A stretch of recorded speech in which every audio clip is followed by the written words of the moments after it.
¿Qué tal? Mi nombre es Carlos Nieto. En esta ocasión vamos a presentarles el ensayo virtual de la unidad 1 correspondiente a la materia de cálculo integral. Esperando que sea de su agrado y nos veremos más tarde. Muchas gracias. Cálculo integral, unidad 1. Integración de formas elementales ordinarias. Contenido 1.1 antiderivadas, 1.2 fórmulas básicas, 1.3 integración de potencias de funciones trigonométricas, 1.4 integración por sustitución trigonométrica, 1.5 integración por partes. 1.1 antiderivadas. La antiderivada es la función que resulta del proceso inverso de la derivación, es decir, consiste en encontrar una función que al ser derivada produce la función dada. La antiderivada también se conoce como la primitiva o la integral indefinida. Se expresa de la siguiente manera, en donde fx es el integrado de x, la variable de integración o diferencial de x, y c es la constante de integración. Ahí tenemos la notación o fórmula básica, donde tenemos integral de f de x de x igual a f de x más c.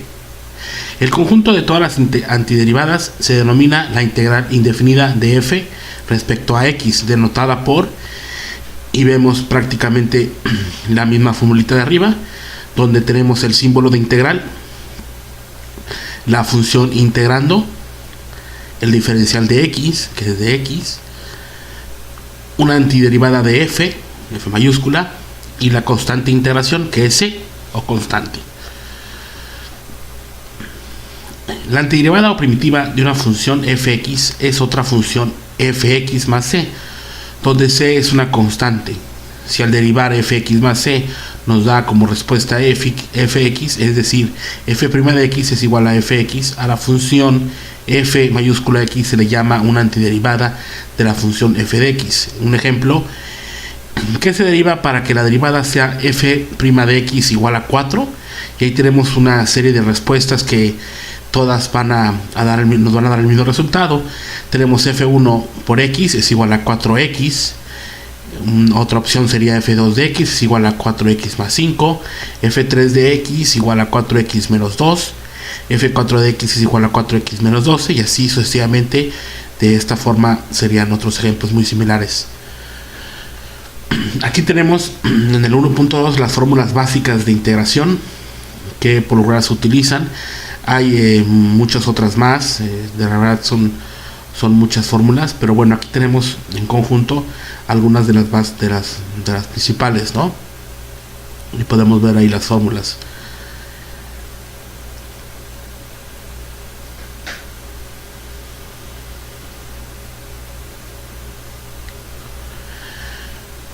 (1.3) Integración de potencias de funciones trigonométricas.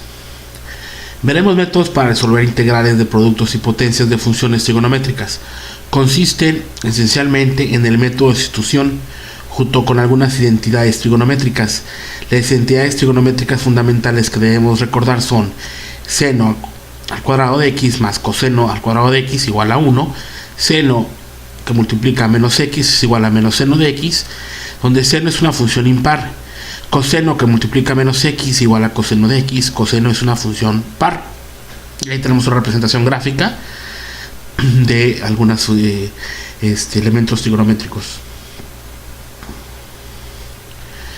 Y las entidades de la suma de dos ángulos, seno x más y igual a seno de x por coseno de y más seno de y por coseno de x. Coseno x más y igual a coseno de x por coseno de y menos seno de x por seno de y.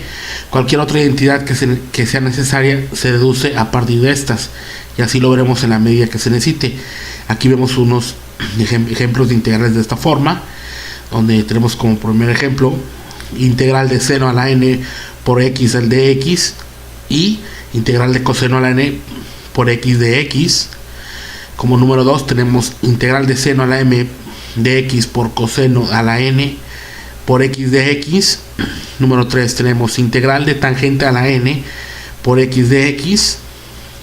Integral 4 tenemos integral de secante de n por x de x.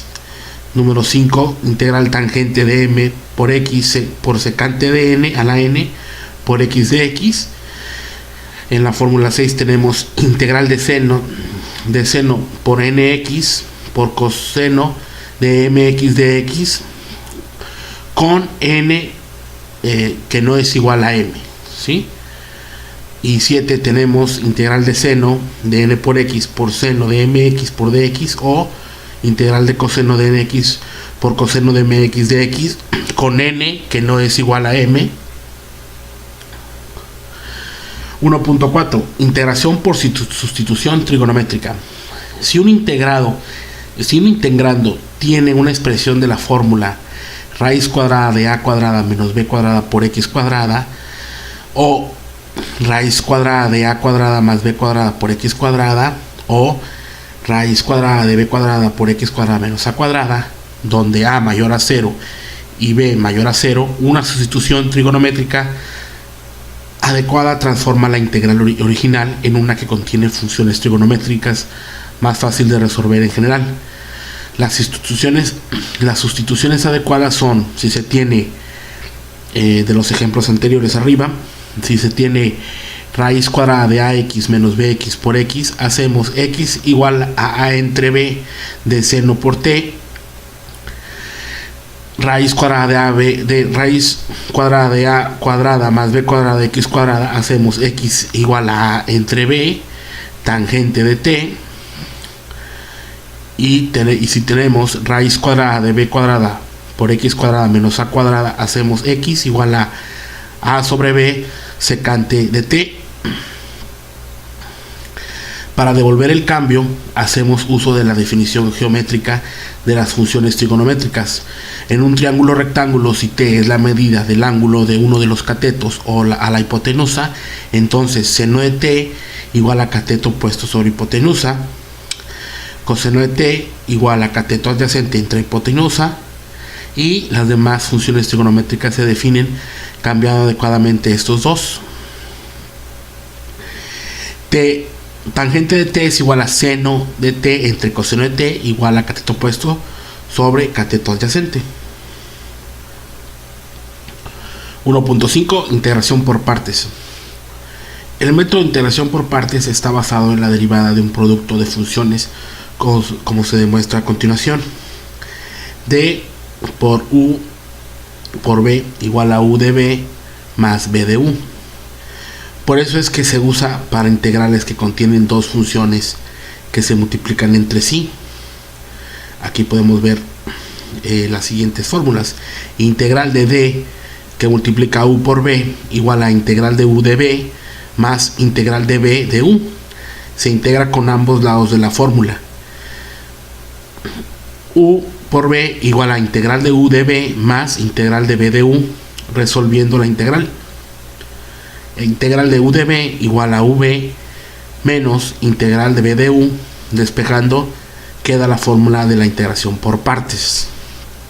¿Qué es esa? Se llama integración por partes porque la integral se divide en dos partes, una u y la otra db. La integral debe estar completa y sin alterar la operación dentro de ella.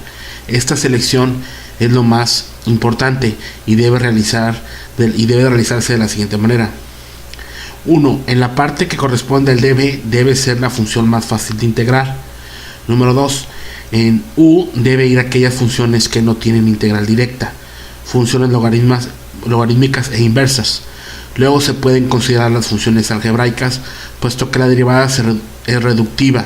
Las funciones trigonométricas y exponenciales son más sencillas de trabajar.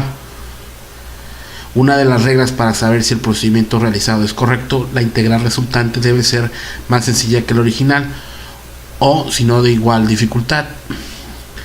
Y aquí tenemos un orden en el cual se pueden ver las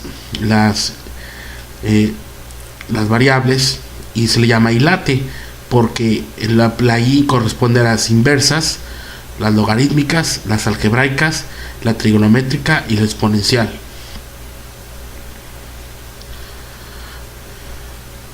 Muchas gracias por su atención.